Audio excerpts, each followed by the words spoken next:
Oh, Lord. So we're back here once again with another episode of the Iron Man podcast, episode 114, with Path of the Pale Rider, actually, with Yes. Lori Calcaterra, actually. Close. Calcaterra. Calcaterra. I almost Yeah. had it. Oh my God, It's that's close. close. I know it's long, so it's like intimidating because the name is long, but it's just Mhm. thank God it's phonetic.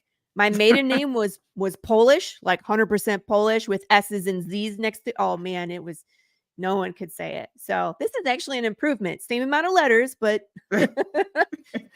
So, as I do with all my one-on-one guests, tell the audience something you would like them to know right out the gate. about me, Yes. I'm Lori Calcaterra, writer creator of the Western Apocalypse series Mhm. called Path of the Pale Rider. I come from a background of martial arts, kickassery, and yeah, got into comics through that. Kick-assery. Holy Kickassery crap. was I like that. choreographing fight scenes for a production company when they asked me to write things for them, which Mhm. then turned into this. It's weird how things happen sometimes. Mhm. All right. So we'll start there. So what would like your origin story? Had an easy life growing up, middle class life, hard life. Yeah, not too hard, thank goodness.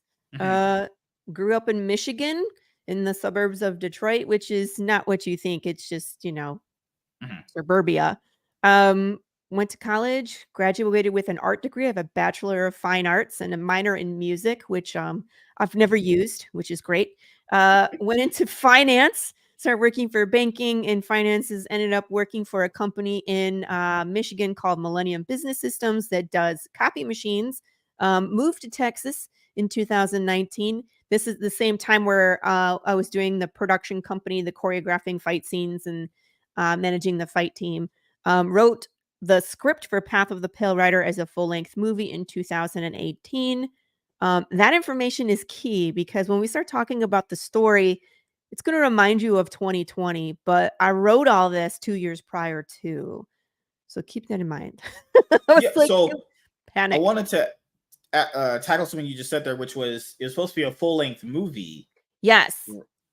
So was it something that panned out to be basically they didn't want to take your script because they didn't have any faith in it, or was it something on your end I actually? did not pitch it to Netflix. I mean, when I was letting people read it from like production and I know someone who's in animation with Fox Mhm. Studios and let them read the script and it was very apparent that I would fit with somewhere like a Netflix with a big budget because the story is really big. However, you have to have a literary agent and the more research I did about pitching to Netflix, it's not an easy task. They get like 800 scripts a day, and like you kind of said, as a new writer, what would even make them look at me? You know what I mean? So, plus, I was too afraid of losing creative control. A lot of times you hear horror stories. I'm also friends with some ghost writers in Hollywood, and they bring So you them have in, and they connections. Okay. what's that? You have connections actually. I do. I have friends that do this for a living, right? And What's the the old ghost saying? I have friends in high places. yeah. It's not high enough apparently because Path of the Pale Rider is not on the big screen, and that's okay. Um, but they bring her in to, like, doctor a script, but they only have her doctor less than 25% so they don't have to give her credit. You see what I mean? So they do things in a way where they don't have to pay people a lot of money, or they change the script so that way it doesn't even resemble your project anymore. Um, I wasn't willing to give up my creative control. I have too many fun things planned, and so when my husband read it, he was like, "This Okay. this is a comic book," and we were reading a lot of Robert Kirkman and like Image Comics, Walking Dead, Invincible, East of West, Fables, um, The Watchmen. I mean, like Saga, Black Science, da da da da da. Right? Image Comics is where we were. So we were used to reading that kind of story through Image, and so when he suggested that it was a comic book, we started looking into what we would do to turn it into a comic book. That was about 2020. the beginning of the year, and got a couple artists on board. And then the pandemic hit real hard and everything crashed and burned.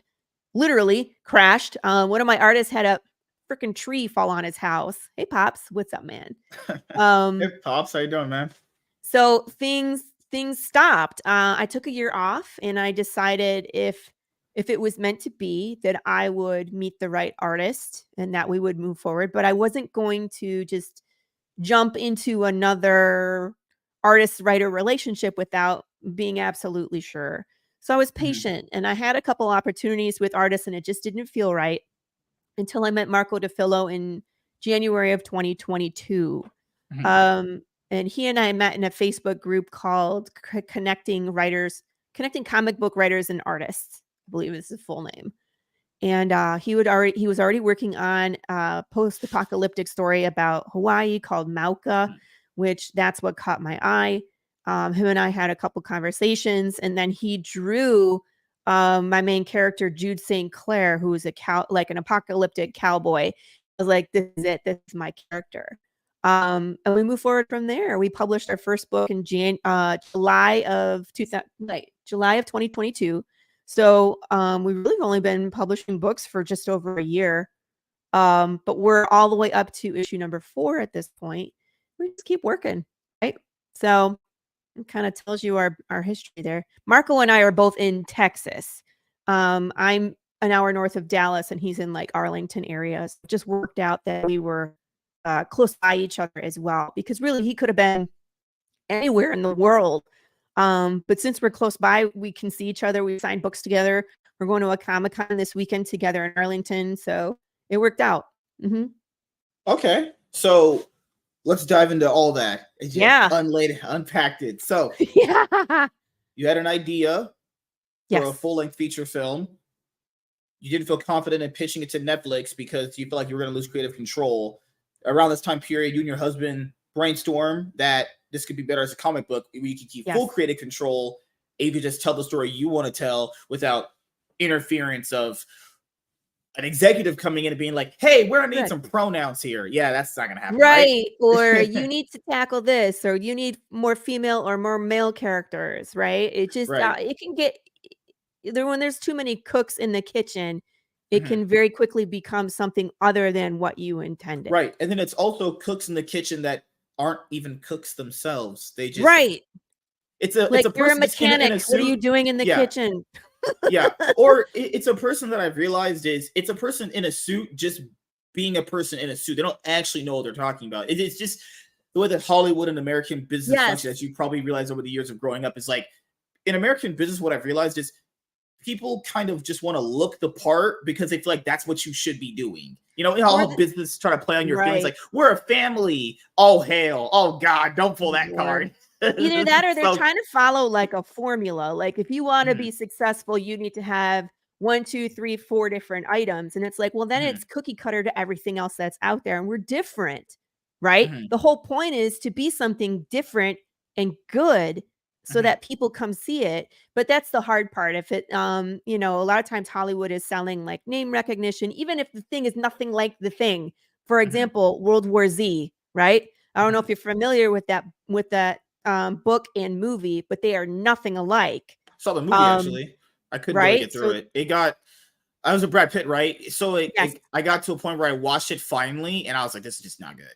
It's just not that. I mean, they're both their own thing, but they're banking on the name recognition and that people will go see it because they enjoyed the book. But when you watch the movie, it's like they use the name of the main character and like the way that their zombies work, but the story is none of it's the same. So that's what they do. So that again, that's kind of like why I was like, well, I'm not ready for that. But it was a great way for me to like build an audience and do some of these other shenanigans that people get to play along with. Because we don't just write a comic book, we have a whole fan interactive segment of what we do, which is different. Okay. So looking at what you just said there, building an audience, I'm pretty sure, because you're not really involved in all drama things, and me neither, I'm not. I'm just going to ask your opinion on just someone with like the outside looking into this stuff, which is, what do you think is a core problem of all these creators going back and forth in this like Iron Age that, you know, it's more like an independent focused thing right now going on. Elaborate. What do you look So like, like? why would you think most people would go back and forth on their creative ideas, and the criticism leans more into a, hey, now I hate this person because they're criticizing my work? That's kind of what it's been building up to. You know what though? With all the internet, everybody has a way of sharing their opinion, and Mm-hmm. the best thing about being an independent creator is that you can put your work out there and you can let people see it, and they get to know you, and they get, you know, you grow your audience. The other side of that coin is people get to see you and they might not like what you're doing, right? Then they can go Mm-hmm. on social media and say that they don't like you for XYZ. Happens all the time. My best, you know, advice for that is just like, you know, brush it off. Keep going, and continue doing what you're doing. If you're passionate about what you're doing, it shows, and people, you will find your people. You're not going to be for everybody. We're not for everybody. Mm-hmm. But we check off a lot of boxes and we have a lot of fun. So I think is if you continue to be creative and positive and have a good experience and keep providing an excellent product, Right. people will come along and they will continue to return. I think Did I answer the also, question? no, that's a Okay. good one, because All I right. think people have to realize building an audience just takes time. As you probably don't know this It story yet, but does. I've been doing this. 100%. I've been doing this since 2015. I had another YouTube channel that YouTube yeeted because reasons, right? So I ended Oh, up having we to need to talk. rebrand my second YouTube channel to my main one, and people saw the audience that I had there. It's a small audience. This is not like big, but what I'm trying to say to people is it took me a while just to get that. There's like 20, 25 people that like what I'm doing. I don't Right. get where people think you're just gonna get an audience just like that. Then that would only happen to like exceptions to the rules kind of thing. Like you'd be like a top 1% to put out a book and you get like a massive amount of people following it. But in But, reality, people like me but and you, usually when we're gonna that be grinding for happens, that one person. right. Again, you have a built-in audience like you're a celebrity. Like, for example, Keanu Reeves did the Berserker, right? But Remember he's that, yeah. Keanu Reeves, and that's why he got, you know what I mean? And that happens all the time. Like, Mhm, Sylvester Stallone has one. mhm, A bunch of celebrities are now doing comic books, and they come Kickstarter the same way that we do, and they get, you know, hundreds of thousands of dollars, but they have a built-in audience. You know, if no one knew who Keanu Reeves was, Berserker would have done who knows what, nothing. You know what I mhm. mean? Because the Right. idea is there, but without that name attached, there's no recognition.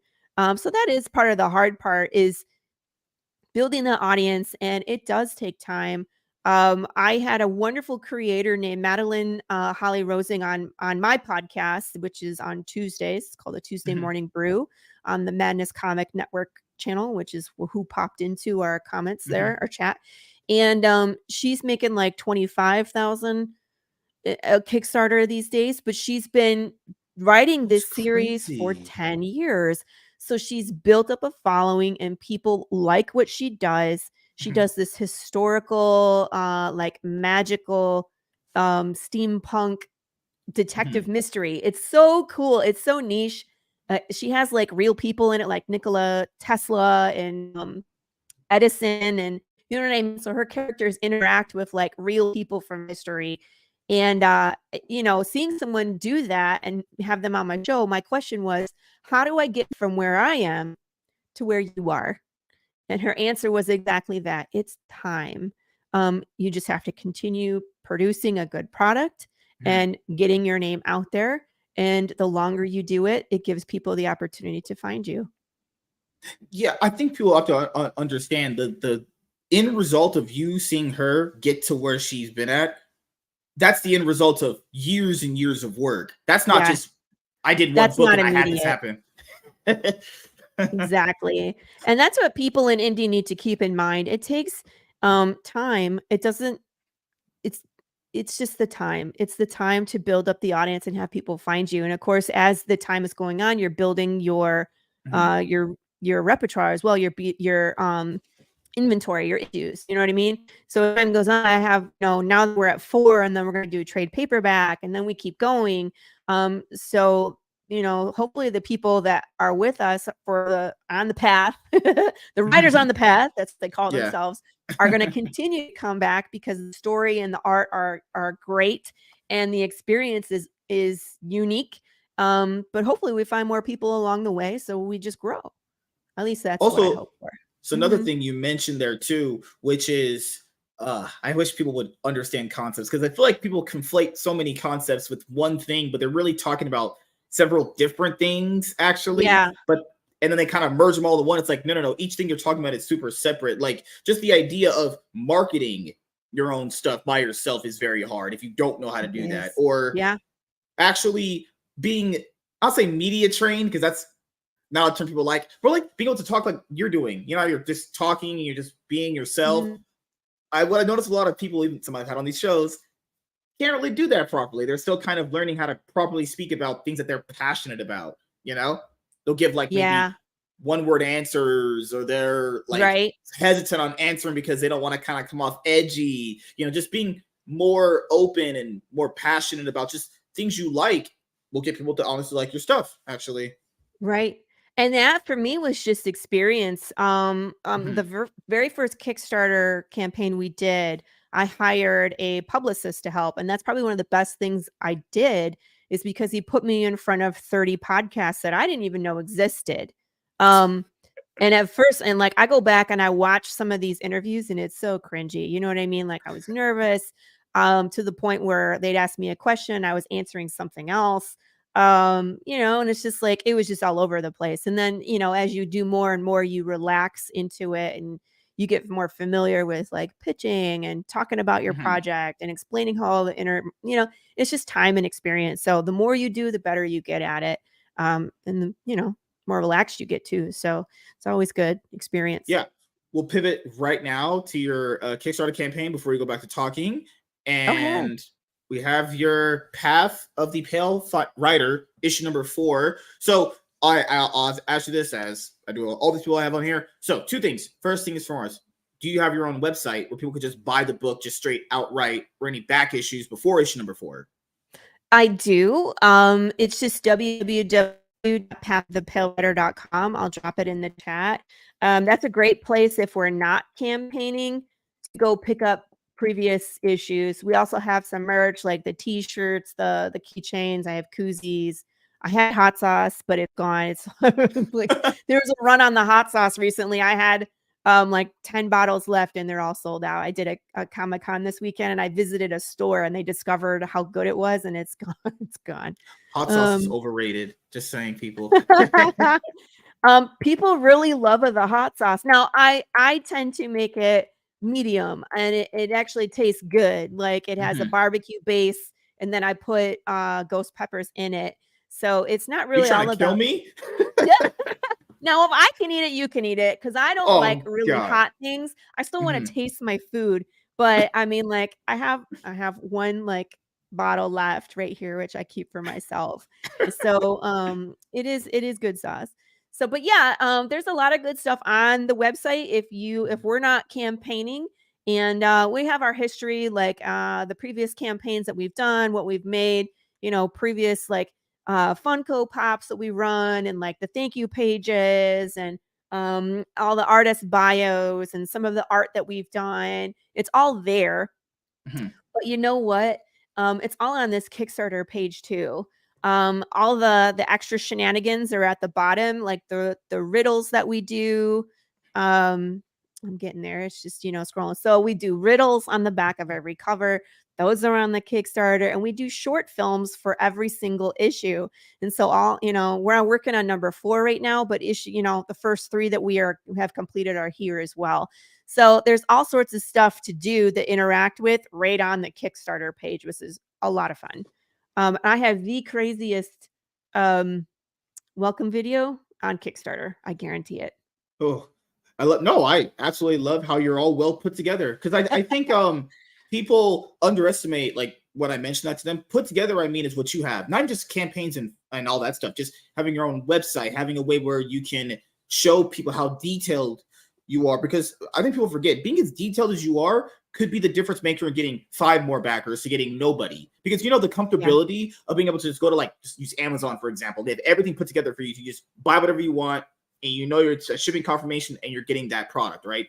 Right. You have that security, unlike other people, where you can give people that insurance policy that you're going to be here. This is a legitimate thing you're doing. Oh, yeah. Whereas other people don't have that. I think that's what kind of also separates people, is being secure and having a layout that you can give your customers that comfortability versus being like, hey, I'm a random Joe Blow and my book is here. It's a lot different there. Yeah, yeah, and, again, that comes with experience being an indie creator as well. There are some there's been some unfortunate situations where people just come out of the blue and they do a Kickstarter and you never hear from them again.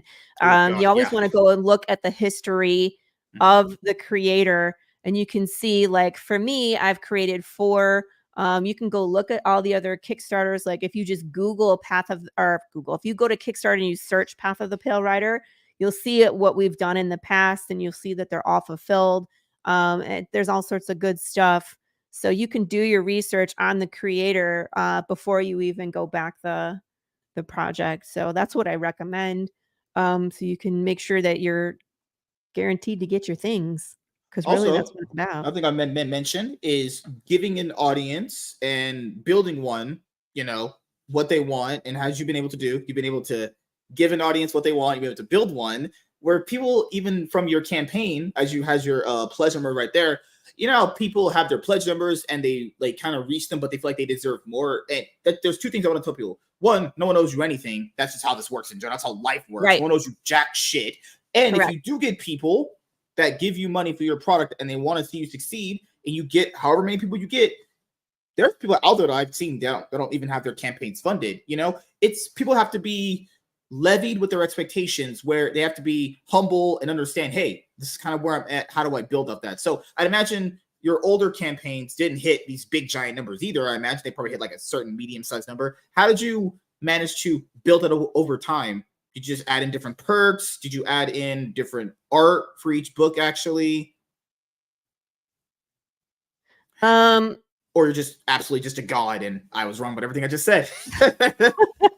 Our first project, this was our goal of 4,550. We had 107 backers and we got Oh 5,257. my God. That was our very first one. Mhm. I think we just stand out. Our story is amazing. Our art is beautiful. We True. do I all agree. sorts of shenanigans. I like being That looks creative. creepy. What, this one? Little doll. That looks creepy. Oh, this one. This is Ken Salinas. He's a local artist down here in Texas, has a huge following. He does this like voodoo doll style, and Mhm. people eat it up. They love it. Such a cool guy. Oh, that cover looks Really really amazing. great. I like that right there. Yeah. Issue number 2, we had 100 backers and 5,143. Um, That's that's crazy, because out of 100 backers, you're getting like 5K. That's insane. That is so good. yeah. Congratulations on your success. Thank That is you. crazy. Okay. Issue number 3, we had 118 backers and 6,285. Mhm. So, it's they're all gonna be different. We're gonna go up, we're gonna go down, we're gonna go up again, you know what Mhm. I mean? So it just depends on, I think really it's the economy and, whether the saturation of Kickstarter is big or small at the moment. Because if there's a lot of really cool projects, people might not spend $100 with me, they might spend maybe 50, or 20, because they wanna spend Right. it in other places, but, we're very lucky, that we continually get, people showing up and wanting to get some of the cooler stuff that we have. I mean, we have everything dollar amount wise. I mean, you can back $1. I actually have a couple guys in here for $1, which is great. They always make me laugh. But starting at $5 is where you could start and actually get a PDF of issue number 4. Okay. And the cool thing is that I do these stretch goals that are incorporate everybody, even the digital backers. So like this one right here, um, we broke this at 5,000, and there's 15 additional PDFs of other comics. So now people get 16 comics for $5. That's incredible. Yeah.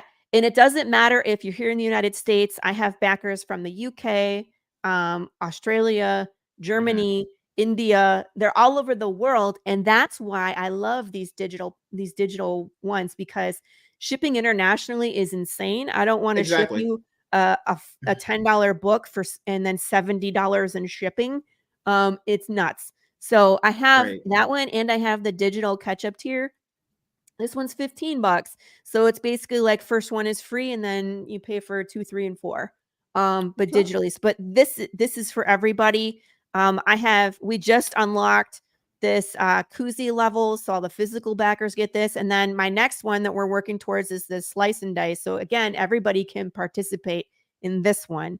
It's an experience. I smash a pumpkin. Being a martial artist, like last campaign, we did a watermelon. And what we did is I pulled the backers and the fans, and they got to vote on what weapon I would use. And then they got to name the watermelon, and they named him King Joffrey Baratheon, because F that guy. And I slashed and smashed that watermelon to smithereens. And I did it on my live show, right? On a Tuesday, I dressed up as Pikachu, because why not? And we just had a blast. We were just silly and goofy and destroyed things. Someone else had suggested a soup can and a sock as a weapon, so I brought that bad boy out, and yeah, that one had a good radius of destruction. So you know what I mean? So we do fun stuff besides like, here's a sticker, here's a bookmark, but we still have that stuff too. You know what I mean? If we get to 6,500, I have these awesome bookmarks that are handmade by myself. And if you look at them, it says POTPR, which is, of course, Path of the Pale Rider, but there's Morse code on here as well. And it means something. So even when we have bookmarks, there's a riddle in the bookmark. You see what I mean? I'm so bad at riddles. Oh, I wouldn't be able to All figure you it got to do out. is Google Morse code and you can translate it. Trust Oh me, God, you're good. reading what? Reading, I gotta do stuff. No, you really don't. But here's the fun part: is like you could read the comic, and again, you could just read this, and you'll get the meat and potatoes. You'll get everything that you need to know about Path of the Pale Rider. If you want to do more, that's when these riddles and short films come into play. You can solve the riddles. They take you to someplace in the real world, either digital space. Let me get there. This one's like a digital space. This one, if you solve this one, you get something in the mail from one of my characters. So you get to interact with them like they're real. You know what I mean? And then the QR code scavenger hunt. This one's a ton of fun. You don't have to do anything except for scan it with your phone. And one of these is like found footage. You know what I mean? It's a hidden video. You cannot find it on my YouTube page. You can't search it. But when you find the right one, it's additional material, bonus material for Path of the Pale Rider. It's This is it's incredible. really it's up to you how far you want to take it. This is So incredible. thank you. And for people that are watching, if you're not familiar with us, if you like stuff like Book of Eli, The Good, the Bad, and the Ugly, Walking Dead, and Cocaine Bear. Cocaine Bear. That's Yes. the icing on the cake right there. Is Cocaine Yes. Bear. And remember, I wrote this in 2018. So our bear is called Big James. He's been around since the beginning, before Cocaine Bear. We were just lucky that Cocaine Bear came out. I'm trying to let it go. There's spoilers in there, so I don't want it to, yeah. So our story is continual, you know what I mean? So after issue 3, there's stuff that happens, and we pick up issue 4 where we left off, which is bad. Is a bad day for Jude St. Clair and his family. So, and we also utilize American Sign Language as well. So he's making the sign for bullshit. But there's Big James. Okay. But you can kind of see like what our interiors look like. That's issue 2. We got a saloon brawl. Issue 3, we jump back in time and you get to see the beginning. So let me go down here. Here's some of our variant covers for this issue. We'll go back to those. But like issue number 1, we start 10 years into an apocalypse where death has been broken. So your body can die, but your soul, your energy doesn't leave your body upon death. So you're in it as it decays. Okay. So we have zombies, but they're not your typical flesh craving zombies. It's you, it's me, it's your neighbor, it's your mom. It's just you in your body as you decay. So like people can die and they remember you and they're friendly, but as their brain decays in their skull, they get forgetful, violent, detached, uncare. They just don't care. It's kind of like having dementia and fast forward. You're just rotting and you're losing your humanity, right? I like that idea. I like it a lot. So we're all stuck together, people, animals, insects, fish. Nothing can die. Nothing can die correctly. So Jude St. Clair is like the last cowboy still looking for the answer of why the dead no longer die. And then issue number 2, here's a good look at that one. He goes to this town called Santa Claus, which I think is hilarious. Oh, that and cover looks so good. Thank you. There's amazing covers, and they're all. I mean, like every time we do variant covers, I'm like, oh my gosh, these are the most that one looks beautiful great. covers, Yeah. right? And then we do the next issue, and I'm like, oh my gosh, that one is cool too. Where he's at the table with the chips. the That poker. looks great. Yeah, Because it's like we played poker in this one. It's very much Western in this one with the poker game, salute brawl, the Western looking down. Santa Claus is a real place in Arizona, mind you. Anyway, Jude finds the guy he's looking for. It's this guy, the town drunk. So you can't really trust anything he says, but who knows what he knows? He never really gets to tell you because we dump you into the first day. So in this issue, Jude St. Clair is a young man. He's an EMT, and it's day 1 of the apocalypse where death has been broken. So you kind of get to see everything from him and his family's point of view. They're watching TV as the news keeps one event after the other.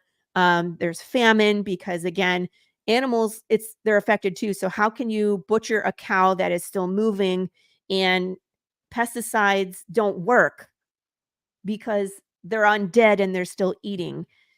So we have a major food crisis, water crisis, this ever-growing population of undead people who are becoming chaotic.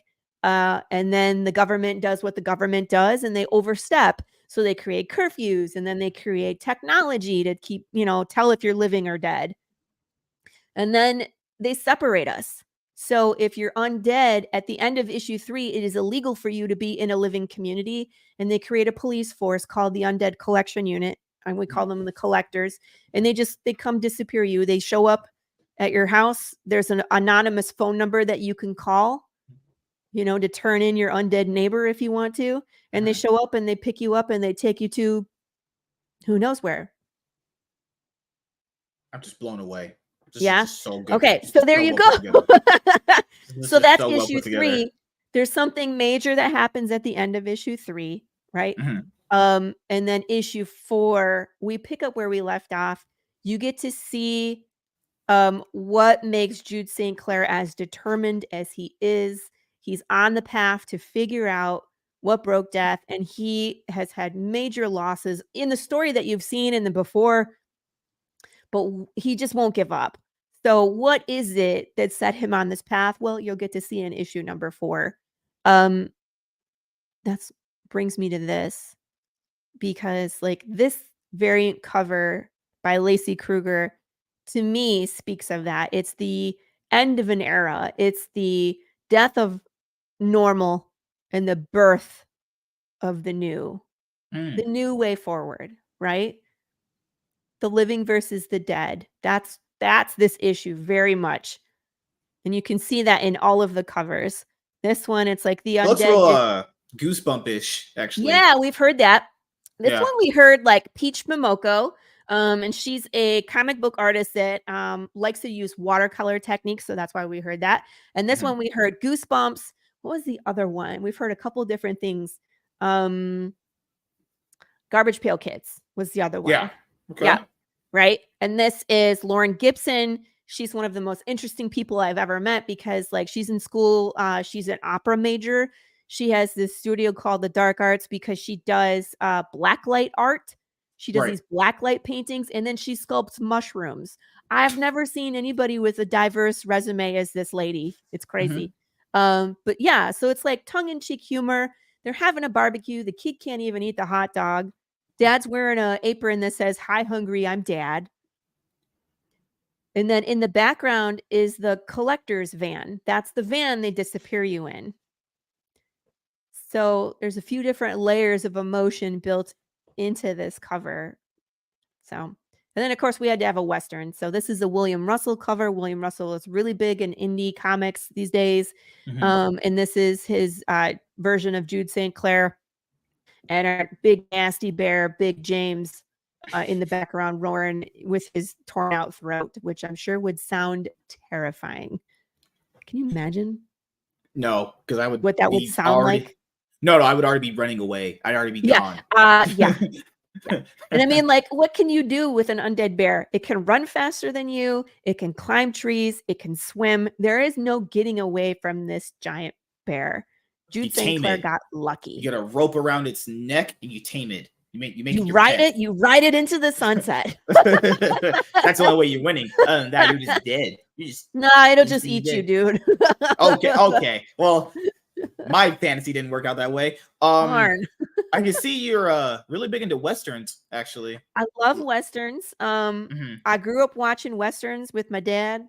A lot of Clint Eastwood spaghetti Westerns. There's a movie called The Pale Rider. And our title has like kind of a double meaning, because there's the movie Pale Rider, but then like the book of Revelation, when it talks about the apocalypse and the 4 horsemen of the apocalypse, the last horseman, the way that it reads is, "He who rides in on a pale horse, and his name is Death, and behind him follows hell." So the 4th horseman is the Pale Rider, is Death. So this is very much about the path of death. Death is missing, and Jude is trying to figure out what the heck happened, right? So we kind of tie those two together and created this. It's just something, new and different. Yeah.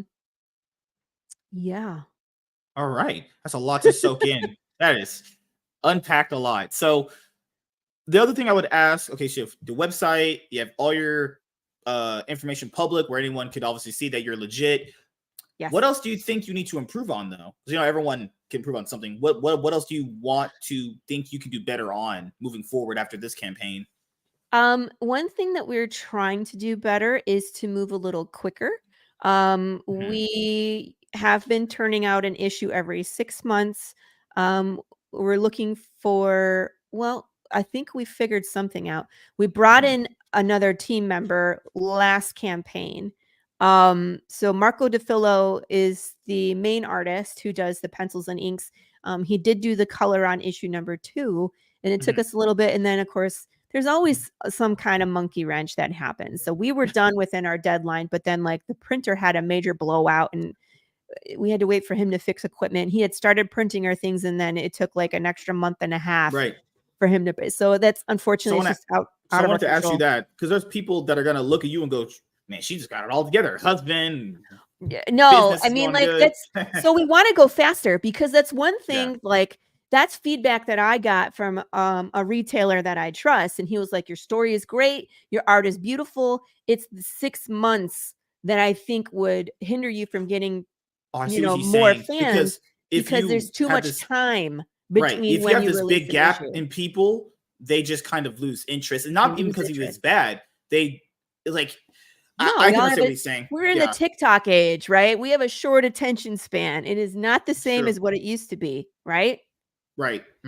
Because people will be all interested in one thing, but if there's such a huge gap between that and like the sequel or the next thing, there may not be the same return. And as you said before, you're not trying to see the same return on every single one, because that's just impossible. But correct, you'll notice the better return if it's a little bit more, if there's less of a gap there. But then again, to be fair, it's a printer, and there's other things that there's so many things out of your control. Right. And so unfortunately, we're kind of at the whim of other forces. But now that we brought Matt on, so what happened with like issue number 2 is Marco penciled and inked the whole thing, and then he had to go back and he had to color all the pages, right? So now with Matt, so Marco, he will ink the pages, and then he sends them to both of us, because I letter, right?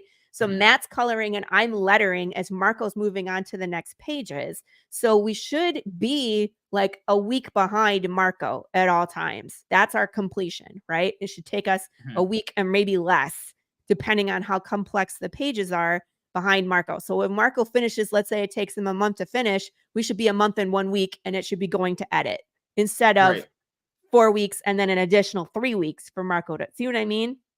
It just all adds on. And then of course it just depends on how busy the printer is. You know, if we have to do any edits, we always have to do edits, but hopefully they're not major edits. You know what I mean? It's like fix the spelling. Oh, we forgot to color this the wrong, you know, this is wrong. You know, as long as it's not like Marco having to rearrange art, usually it's pretty quick to fix. Yeah, so we would like to turn out, our goal next year is to do 3 books. And then with a long-term goal of doing 4 books a year. We'd like to do 1 a quarter, but again, we're going to push as hard as we can. But the biggest part is have a good product. We are never going to rush a product out the door for time. We're going to make sure it's the best version of itself before it goes to print. Right.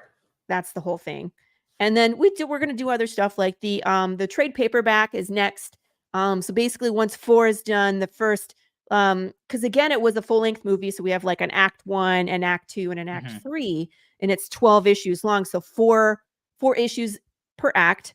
And so that trade paperback, the art's all done after we finish 4. It's just a matter of formatting it. And then we'll have to Kickstarter for the print job because it's thousands of dollars to print.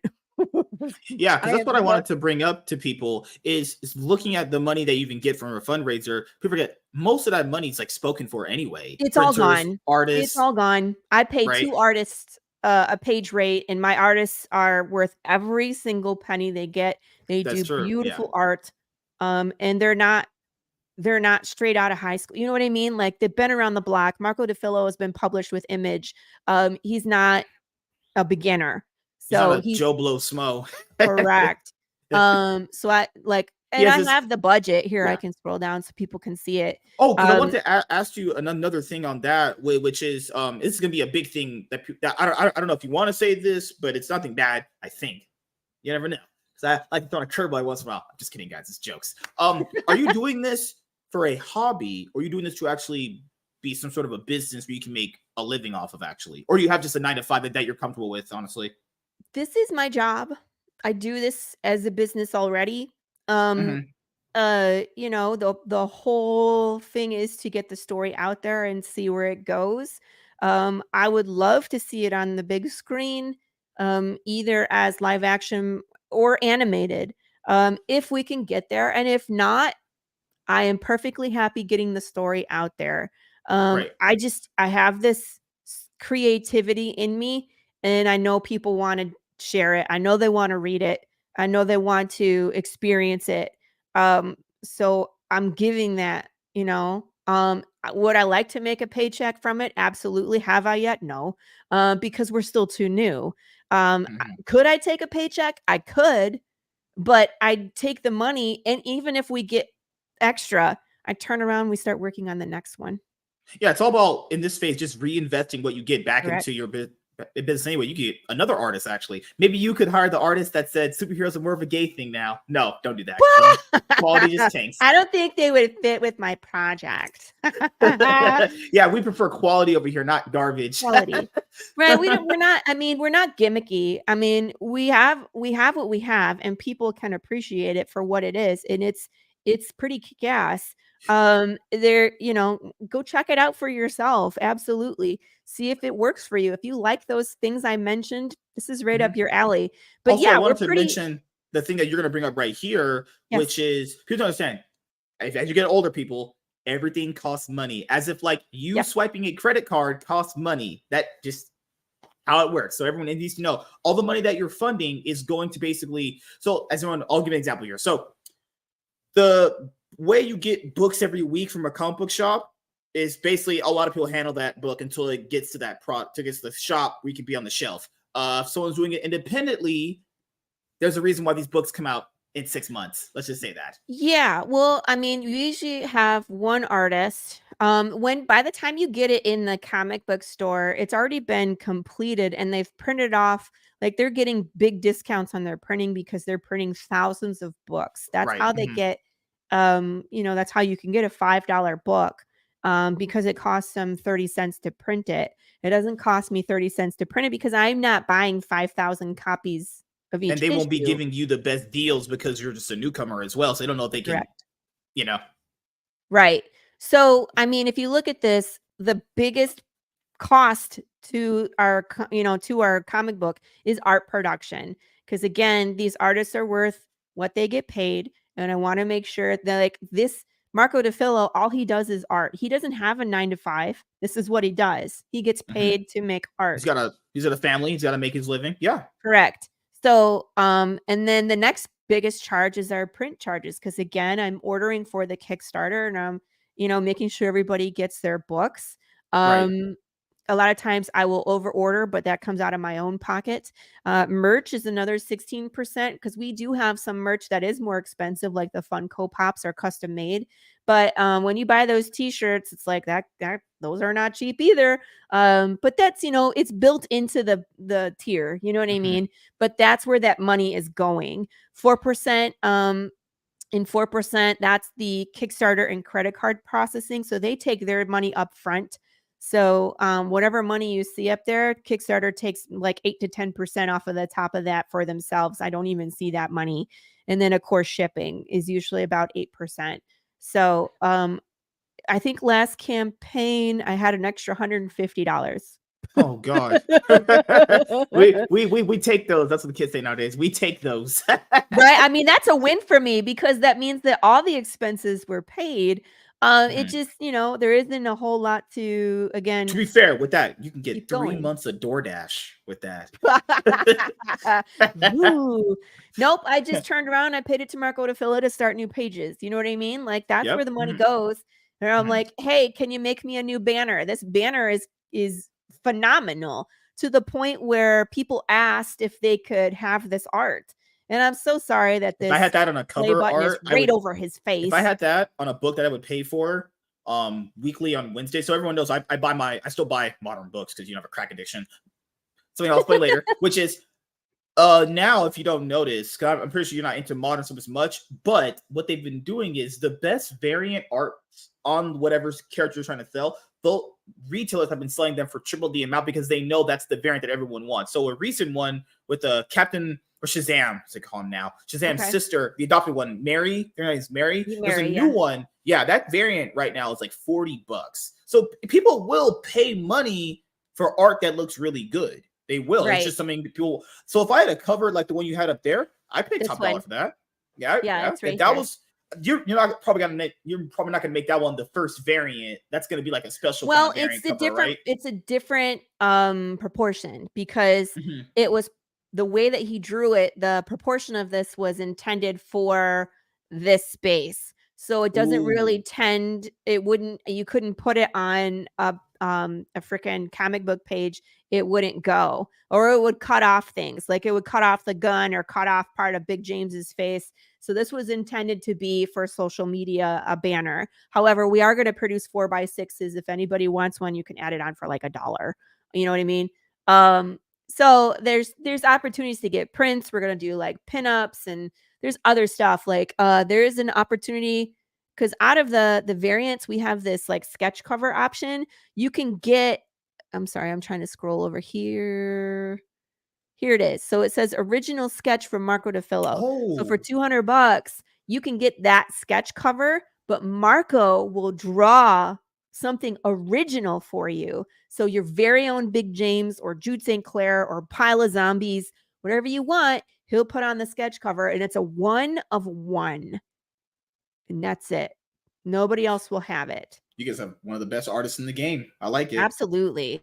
Why not And get he's a worth Big every James penny. from the guy who draws Big James? That's what See, I'm you saying. don't get that kind of artwork in mainstream books. You don't. No, absolutely not. Yeah. Because We got all sorts of cool stuff too. Like we're about to unlock the next poker card too. you guys are just So I thought killing of it. this. Holy What's that? shit. you guys are What? just killing it. Holy gosh, actually. That's so Yeah. crazy. Well, we It's got just another like 11 days too, so there's potential for all sorts of stuff. So, what I like Mhm, about Kickstarter is that you can custom make your own tier mhm, because let's say you really like the William Russell cover. mhm, Doo-doo-doo-doo. And I'll show off some more. Let's say you really like this one, but mhm. you want to add a t-shirt because there's no t-shirt here. Well, you can add a t-shirt in the add-ons, and we have a couple different ones to choose from this time around. And again, it's all about picking sides. So this one is no pulse, no rights. In other words, if you're dead, get out. We don't want you. You're dangerous. Peace, peace, goodbye. Or if you're a sympathizer, dead outside, still human inside. Um, in other words, people still have feelings no matter what. So there's a couple different options there you can add on. We have keychains. We're producing my hat. I'm going to be producing the very same thing for people. We also have a choose your own adventure book. You can add on signatures, any of the previous issues, and we have metal covers available. We've been doing these really awesome metal covers since campaign number 2, and they were going for $100. I price dropped them because I know people are collecting these, and they have the option of also adding on a metal cover for issue number 1, which was not previously available. So I brought it down in price so that way if you wanted both of them, you can do both. Um, they're super shiny. I was like, let your inner raccoon out and collect this shiny, amazing metal cover. So on We these have that. you have a ketchup tier, don't you? Of course, it has a ketchup bottle, so you know where it is. You can get all of them. Ketchup bottle. I love it. I love ketchup. Ketchup. I mean ketchup. Yeah. Uh, But yeah, this gets you all 4 issues and all 4 PDFs. If you love reading digitally, I do because it's portable. So if I'm in the mhm, car, my husband's driving, I can read comics on my phone or on my tablet. And you get it sooner, you know what I mean? Because as soon as it goes through edit and as it's going to the printer, that's when we email everybody the PDF so you can get it, straight away. mhm. Um, and then when you get the physical, you could hold it and smell it and get that, good experience. I can smell Um, my comic books. Oh oh, yes, yes. that's the joy. No reading, smelling the Yes. book. You do. You have to do both. You have to enjoy it, you have to smell it, trust me. Um, we have a choose your own adventure book too, which is awesome. It's a Mhm, 60-page manga-sized book, and it's partially illustrated, and it has 99% 9 guaranteed gruesome deaths crafted by yours truly. You get to put on the hat and boots and walk around the apocalyptic West. You do bounties, is what you mhm. do. And I kill you off pretty frequently. It's fun though. But choose your own adventures are great though, because if you die, you just go try again. You know what I mean? Yeah. Oh, I should have done Okay. this. Go to page 12. Try that. Oh, nope. She killed me again. So, my God, you already had everything I was going to ask anyway. You already have everything all put together. So, oh, dang, gosh, yeah. Right when I get paid, I'll get you. I'll buy issue number 1, have it Hooray. shipped out. I don't know. I'll see what if I like it. See what we Cool. got to do there. I've been eating up some different kind of things. What westerns? Now, is he having like crazy sex with women in these books too? No. Okay. No sex. No. Oh, 0 out of 10. Oh God. Oh, we have some more pinups coming, and we have like a sexy lady cover on this one done Mhm, by William Russell. mhm. Yeah. There will be some nudity later when he Mm. gets to some other place, but Ugh. Okay, saving the good stuff for later. I like it. yeah, yeah, it's like you gotta understand who he is first before we throw him into these other situations, to make sure you understand why he's doing the things he is. So we're finishing up the first act where you really get to understand Jude St. Clair, and then after Mhm, that, and like starting in issue 5, we just start blowing things up and throwing him to the wolves, and see what he does. So I just wanted to show people the poker cards too, those are because pretty cool. we're Love gonna me some be poker. I love poker cards. I Mhm, collect like beautiful decks of cards, and we came up with this in the middle of last campaign. So we did it at 100 backers, Then we got to 118. Mhm. So every 50 backers in this campaign, we're gonna release a new poker card. So this was the one from last time. We did the King of Hearts. We unlocked the Ace of Hearts, and we're like 3 backers away from this next one. I'll flip this card over. We have to start doing some number cards just because we have to. Mhm. But I will every campaign, the first card we flip will be a face card until we run out of face cards. So it's just fun. It's just fun stuff. You know what I mean? Yeah, I'm looking I can forward tell to that that. when you wake up, you're thinking about your universe. You probably go to the Mhm. gym. You're thinking about universe. I know exactly how you feel, man. Yeah. Being able to create this stuff and just think about character interactions and how you're gonna progress with your writing and stuff like that. So there's a few Mhm. things I'm gonna ask more because since you're ultra successful already at this, you just need to get to another level, which would be hopefully very soon. So there's Thank three you. main things people always bring up. Okay, so let's start here. Writing. Okay, Mhm. so I don't know if you write on the story itself, but you said you did most of that yourself. I am the writer. Yes. How do you improve though? How do I improve writing? Yeah, because people always ask like, how do I get better at writing? And You it's there's write. obviously there's well, yeah, that's true. Yeah, there's no like obviously one right answer because everyone has their own style. Right. But how does a one person generally improve from a just an outsiding standpoint?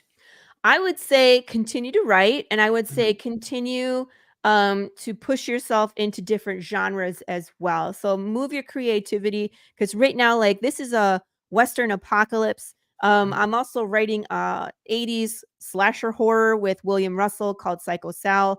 And I just picked up another series called Incantessi, which is a fantasy magic ballet time travel. It's See, that's what all I think.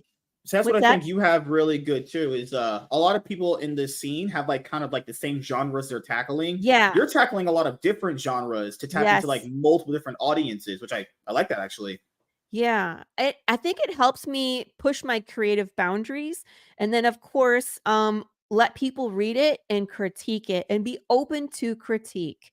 Find someone that you value, like, in other words, someone who has done what you're doing and, you think, you wanna e emulate. You know what I mean? Would you Like, have a your husband writer that critique you your value. writing? What's that? Would you have your husband critique your writing? No, I'm like another he's not a writer. He's a good-spirited, comic book reader, but he'll tell me what he thinks, of course, he'll be like, "Wow, you really did that?" I'll be like, "Yes, I did." Um, but I wanna know, like, my writing style. I'll find someone who's another writer, and I will, "What do you think?" Or, like, review the comic book, "Tell me what you think." If they're like, "Hey, your lettering style is a bit, rough," I'll be like, "Okay, I need to go work on my lettering." Whatever I need to do to continue to grow, I will do. So you kind of have to take your ego out of it in order to progress. If you got a chip on your shoulder and you're like, I'm the best I can be, there is no room for growth. You're stuck where you are. There's always someone who can help you learn. Um, and by people reading it and critiquing it and giving you constructive feedback, that's what's helpful. You don't want the person that's just like, it's good. And you also don't want the person like, it sucks. Why? Yeah, Why is it yeah, good? Why does it suck? Tell me why yeah. you think that way. Why are you emotionally attached to my characters? Or you don't care about, what I just built. If it doesn't hit with you, I want to figure out why so I can do better. Yeah, I when I was tapping into some of the stuff with writing and learning like certain elements of doing it, I realized to myself when I wrote a draft of my story, this is a terrible story. I knew for myself it was bad. I didn't want to have people. I didn't want people close to me to read it, not because I was embarrassed, because I knew they wouldn't really give me the feedback that I was actually potentially yearning for. If it's my Right. mom and my brother, they would just say they'd like it just because it's me. Well, some people don't have the tools to do that. Like, I was talking to one of my neighbors, and he and his wife are into like they're in the medical field, but one Mhm, of their daughters, and she's in middle school, is very much into writing. Okay. And when I mhm, was talking with them and I was telling them that I'm a writer, they were just like, "Oh, we would love for you to meet our daughter," because they read her stuff and they're like, "It's great." But then she asks them, like, "Tell me more. What makes it good?" And they're just like, "I don't know. It's great." You know what I mean? They don't have the tools to mhm. communicate on that level. So that's why I say find another writer so that way we can talk about mechanics. Like for me, the way I tell my story is decision based. So I let I do something in the story, and then my character has to make a decision. So he's moving the story along instead of things happening to him. Does it make sense? Yeah, it's where the character pushes the story, not the story pushes the character kind of thing. Correct. Yeah. That will help build your character so people understand who they are, as Mhm. opposed to, you know, I'm trying to think of a good scenario, like walking the plank. A pirate makes your character walk the plank, and they fall into the ocean, and we pick up after that. But why? Why did he have to walk the plank? What did he do? Show us the decision that he made. Was it a good decision? Is he a bad guy? Is he a good guy? Did he get pushed off the plank because he set someone free? Or did he steal something? Like, tell me more about this character by the Mhm. decisions that led up to him walking the plank. If you just show me him walking the plank, why do I care? See what I mean?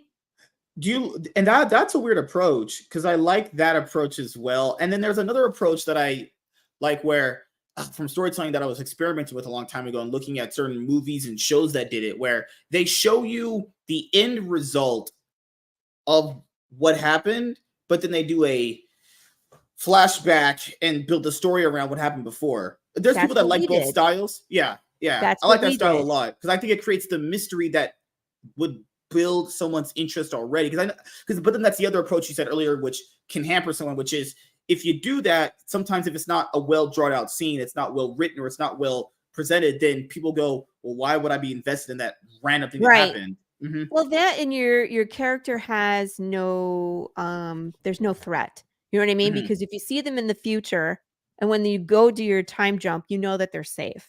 So even if you put them Mm-hmm. in a dire situation, you're like, "Oh, they're going to get out." You know what I mean? So you have to be careful with the time jumps. So that's just one of the pros and cons of Yeah, telling a non-linear story. you get that thing I call it no stakes itis. No stakes-itis. Exactly. It's like Exactly. people somewhat hate that and they love it depending on it's just all the style and execution that happens where it's like if you build dire stakes in that situation and the reader automatically knows they're not going to be hurt in this situation or they know nothing really bad will happen, that'll give them this like safe feeling where you're like, I'm reading this, I enjoy it, but I know nothing bad's going to happen, so it doesn't create any tension for me, it doesn't create any stakes for See, me. and the way I get around that is, nothing physical will happen, but you don't know emotionally what happens. There That's is true. trauma. Hmm. You just don't see the Hmm. physical trauma. It's emotional. You know what I mean? So what happens to Jude Sinclair in this next book is devastating. Hmm. It didn't leave any physical marks on his body though. But it really like what happens determines the rest of the book. Like that's him on his path being determined to figure out what broke death. Hmm. It's a rough ride. Issue 4 is a rough ride, people. I'm sorry. That's good, actually, But I because mean, I think people need that push now. I think people need to understand that not every story is going to have the safe way where the hero wins all the time. There's going to be moments where your hero has to take some really bad losses that'll shape his character for the next part of the story. I only laugh because people who have been reading my story and following know that at the end of the book, there's always something on that last page that makes you go like, "Dang it, Lori." How dare you? Like I've had people buy issue 1, because they were on the fence. They're like, "I'll read issue 1 and if I like it, I'll come Mhm. back and I'll get the other ones." And they come back and they're like, "How dare you?" And I'm like, "I'm sorry." And they're like, "Give me the rest." I'm like, "Okay." What do you have Like, to pay? right at Money. Give first me I'm like, "It's money. this much." And they're like, "Cool. Don't talk to me." And I'm like, "All right." They're they're like, shut up and take my money. Pretty much. And they're like, "I'll be back." And I'm like, "Okay, I love you too." So, like, don't So be you mad. mentioned that you go to cons too. Are these Yes. cons generally like filled with people that are just interested in going for, I would say mainstream stuff, but are these cons more dedicated to like the indie-ish people that Uh, like yourself? yeah, cons can be varied. The one I just did was Cowtown Comic Con in Fort Worth, and you could Hmm. get everything from you can get a lightsaber, you could get a plushie, you could get original art from artists who are selling prints, and then there's people like myself that are writers and creators and have copies of books. And so people just go around and they get what interests them. Some people are more I've had people buy my covers because they're interested in the art, and I've had people buy the whole set of books because they want to read the story. Some people just, want the pretty stuff, and that's cool. Yeah, Maybe for me someday, that happens a lot too. What makes yeah. me initially get a book is the cover art. Yeah. Because I But I've think had first people buy impressions, like, I only yeah, want this cover. And I'm like, that's issue 3. Do you want to read issue 1 and 2? And they're like, no, I just want this cover. And I'm like, great, here you are. I can't do that. For me, I can. If I start a story midway and I don't know what the fuck's going on, They don't read it though. They collect it for the art. So I mean, again, it I'm just still a depends on customer. what people are looking for. Yeah. I love going to cons with Marco DeFillo. We're Mhm. going to Arlington Fan Fest Arlington Fan Days this weekend. So Mhm. Saturday and Sunday. And it's great because I have the books and he has the art. So we get, most of everybody that comes to the table Mhm. wants what we have. It's just one or the other. What do you want? Do you want art prints or do you want to read a story? Yeah. Um, so it's great. And We hang out I together. I like that approach you have because I think you have the best approach where it's an all welled thought out with the audience because people don't understand there's not every audience member is the same and treating every audience Yes. member as the same is I think just creatively destruction amongst people because like you mentioned earlier there's people out there they don't care if it's book 3 they just want it Right. because it looks pretty cool that Yep. customers value too because they're willingly giving you money because they like what you presented in front of them Hey and they man, should be they're treated no supporting. differently than someone They're that wants to just supporting. read the story yeah. Mhm. Absolutely. And I love everybody. It's just like I said, like if you want to come back for $1 or 5, God bless you and thank you. You're on the thank you page. You have a place in my heart. It doesn't matter the dollar amount to me. The support is what matters to me because when we Kickstarter, not everybody comes from the same place and has the same amount of funds that they can give. But if you're willing to give something, that's what matters. And we appreciate that. The Kickstarter is the most important time for us because that guarantees that we can continue making the book. Um, Mhm. that's the most important time. And if you're interested in the story, please come to the Kickstarter and take a look around. You can get everything on this page, which is great. So, and again, we have a fun time. Go watch the welcome video. Go watch the blooper reel. Go watch the Mhm. short films and see all the shenanigans that we do because even though the story is dark and we go some dark places, we make sure we spend some time laughing. You know what I mean? Because we smash pumpkins and Mhm. we do all sorts of crazy stuff. We have secret rewards, which you never know what you're getting, but it's something handcrafted from me that's a little warped. Mhm. I have fun. I have fun doing this. The day I stop having fun, I will stop. So Still I having fun. know you know how storytelling goes. So you're a writer yourself. It's easy to start something, relatively, I think, give or take, right? Mhm. This is the saying. It's easy to start something. It's hard to Yes. finish it. Do you have the ending of the story in mind? Yes. Would Yes. you be? Are you going to be emotionally strung up when you have to finish that final issue out? Oh, there's a few moments where when I put them down, I'm just gonna be like, "Oh, Nikes." There's some really like even the beginning pages of number 4, when I saw what Marco and Matt put together, I was just like, "This breaks my heart." And they're like, "You wrote it," and I was like, "It still breaks my heart." There is an end to this series, and I think that it's very important for a well-crafted story because every issue that we produce has a purpose. We're taking us closer and closer to that final resolution. In my Mhm. mind, and this is how I explain it, it's Breaking Bad versus Lost. This is good. Breaking Bad was a well-crafted ending. You got fan service, you got resolution. Everybody felt great watching that last episode. They wrapped everything up nicely. Everybody felt great. Lost, we didn't know what the heck was going on. That's because it's J.J. Abrams and he's a talentless hack. But I think they were like, "Okay, we're gonna keep writing until the network tells us to stop." There wasn't really an ending in mind. It was just like, "Okay, write another one." They're like, "Now we're in Mhm. a zoo." And I'm like, "What?" You know what I mean? Like, how many episodes did it take to open the hatch? Like, come on. You know what I mean? Mhm. There was so much fluff and things that made no sense. It was Mhm. meandering. I hate fluff. I will never meander. So every issue you get is pushing us towards Mhm. the resolution of this story. And it's going to take us a while to get there because again, it's 12 issues in every arc. So and there's 3 arcs. So So as Like you're all 36 dedicated issues. to Path of Exile right now, or sorry, Path of Pale Rider. Oh my god, my brain is I fried was these like, that days. actually might be accurate. The other genres you wanted to tap into, do you have like rough drafts for these other stories you want to Yes. tell? Yes. But you're not Absolutely. dedicating as much time to them because this is the first thing you want to make sure gets done first. Correct. No, I have like I wrote another like short form story for the production company I was with in Detroit. It's Mhm. called The Agency, and it's they were shorts, but we could very easily turn that into a comic book, and it's a 6-issue arc, and I have 2 seasons of that written with a third in mind. I would love to revisit that one. I have a much it's bigger than Path of well, I don't know, it might be equal to Path of the Pale Rider, paranormal series. It's kinda like in the world of John Constantine kinda Mhm. thing. Um, but I mean, like, a new idea could strike me any day. I am involved with other creator-owned projects like Psycho Sal, and William Russell has other things in mind. There's plenty of things out there for me to continue writing, so I'm not going anywhere, and even when we finish Path of the Pale Rider, I'll be freaking 85 and going to the cons and this crazy old lady with a skull shirt. And you're like, back in my day. Back in my day, we kickstarted this stuff. Who knows, right? Mhm. Anything can happen. But I would love to continue writing. I got lots of ideas.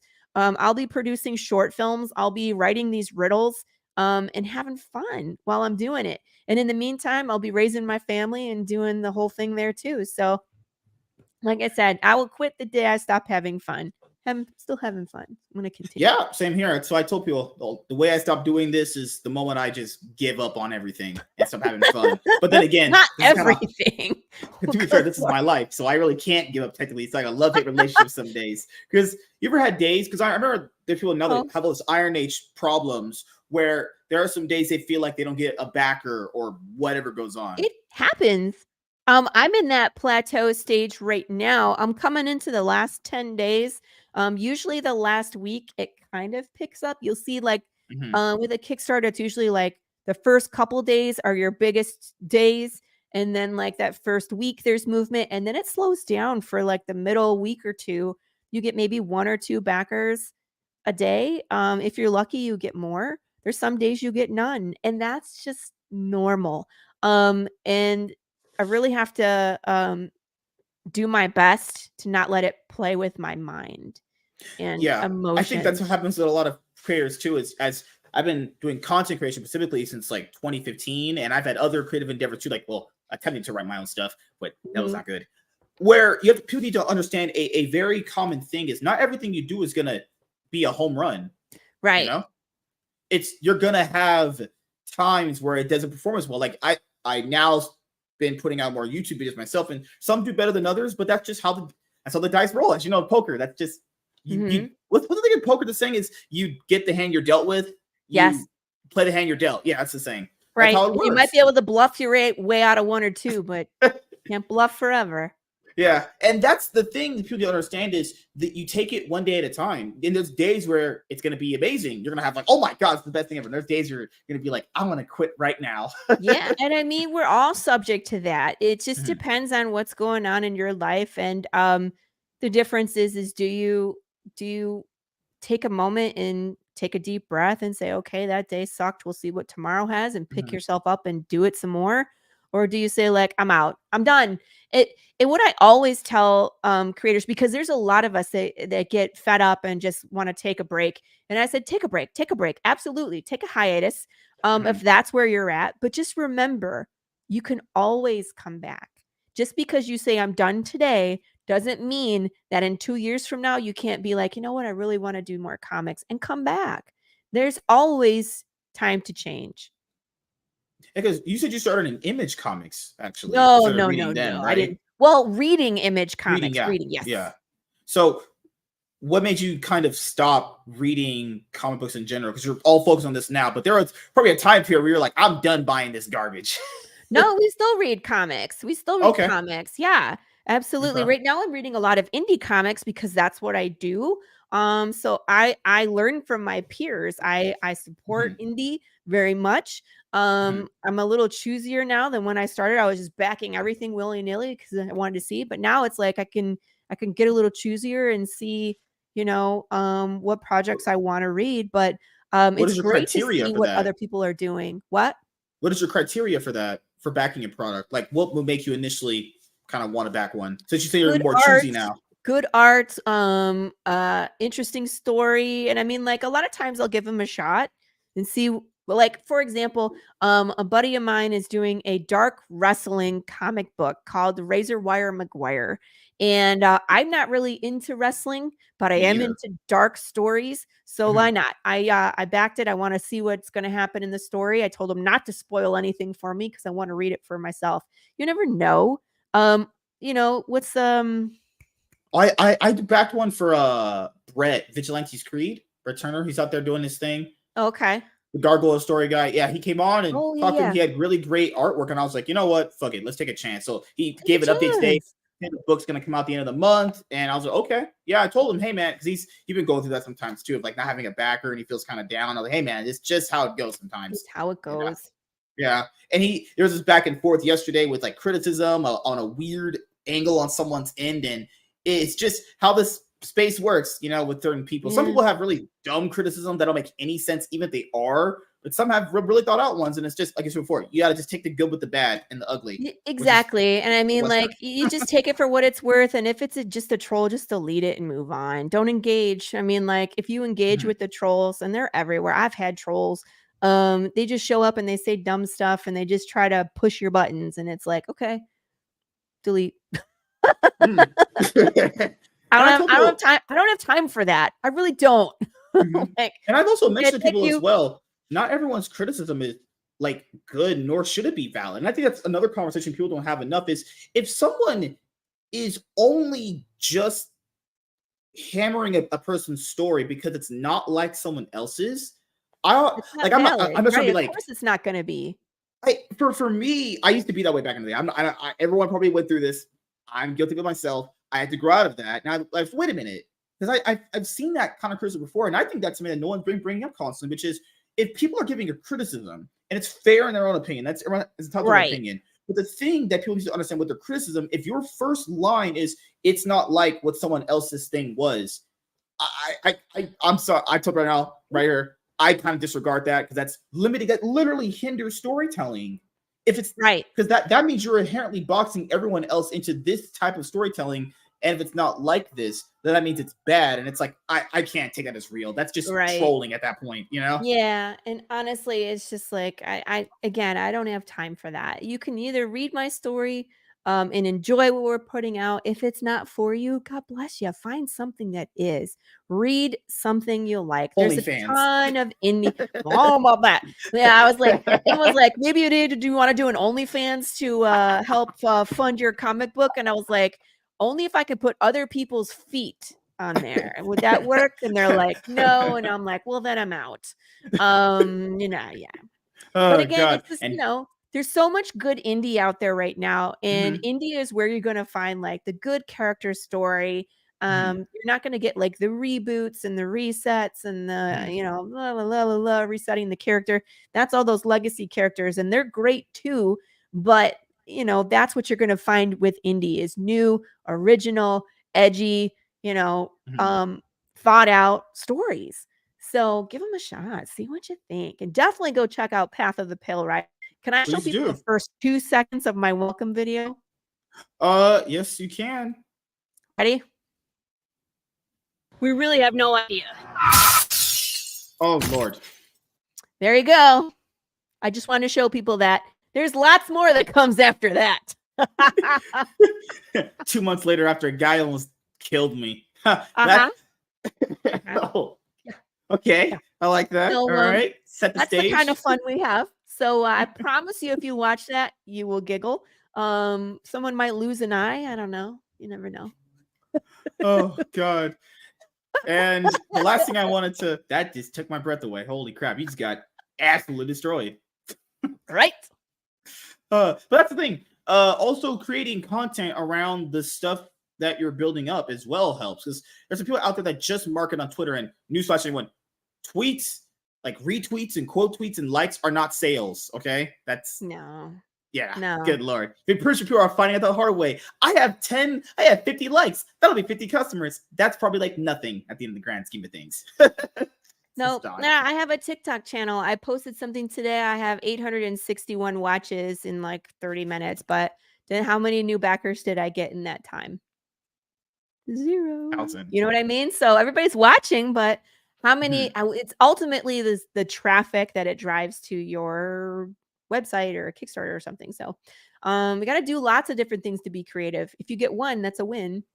But Right. And that's why I told people, even if I collab with someone and I literally just get another sub or whatever, just one person, that's where it matters. Because I got a person that didn't notice me before. And the last thing I'll ask you before you head out, because I know you have to head out, yeah, more I got another show to go on. Woohoo! Networking to do. Oh God, networking and podcasting. God, isn't this the best thing ever when you're sitting here on your third show? I love it, people. God, I'm not drunk at all. Woo! Okay. That's So, the best. Any shout outs you want to give to anyone in particular and anything else you want to say before we head out? Yes, if you are a content creator like the two of us, there is on the Madness Comic Network right now, we are building a Roku channel. So that way YouTube can't just shut down your channel and make you start over and lose all your monetization or copyright claims on Facebook. That happens every week on my show. Someone tries to claim my content. The Roku channel is where we avoid all of that. There's immediate monetization as well. So if you are interested in community and an opportunity to become a member of a Roku channel from the beginning, please go to my Kickstarter page and scroll all the way to the bottom. There's a section called Friends with Campaigns. Click on the one. Let me put it back up for just a second. Yeah, Mr. Pops he's doing some good work out there. I like his idea. Yeah, he does amazing work. There's like 40 different shows on our channel, but this right here is the Roku network. You can click right here. I will share this tab instead, and here it is. Here's the Roku. And there's so many things that you can choose from, to help us. The gangster goblin thing he got going on. But if you are a content creator, you can bring your previous shows to the Roku as well. You can upload all of your content if you want to, and that's amazing, and it's pretty cheap. So if you're looking for a new home, there's that as well. So that's my shout out for the night, is go check out that. Please go look at anything that's in my recommended Friends with Campaigns. Here's that Razor Wire McGuire, that's the dark wrestling. There's zombies, there's horror. This one is almost ending and it's great. I want to get this bulletproof chicken. It looks amazing. I just backed this today. Yeah, there's this Demon Bitch, which is hilarious. There's a kids story in there that's Demon Bitch meets Mr. F Word. And then this Welcome to Scarlet, which is about a live streamer who gets sucked into a video game. There's amazing stuff in indie. Go check it out. And that's all I got to say. Last thing I have to say is, in the apocalypse, swords don't run out of bullets. Also, I also would love to say, indie creators out there, try and break the mold, try different ideas, try different approaches. Pops' idea of doing the Roku channel. That's where that's having that media angle to it is also something that the scene needs, or you need a media angle to it, because, well, the way the mainstream media got big is actually utilizing the media. So that'd be nice to have a media angle to this zone, actually, And that's what it's about. If you can't beat them, join them. But yeah, like literally, if you can't beat them, join them. If you have your own media and your own like separate economy, then they can't control you at all. We can have like your own movie premieres, right? Like, let's say if this scene made enough money, or whatever you're doing made enough money, you could just fund your own animation of, Path of the Pale Rider. Oh God, that would be awesome. That would be so cool. You can invite me. You can invite whoever you want, but it doesn't have to be this professional suits and ties things. It's got to be executives. No, we just do our own thing. That's what I want to tell you.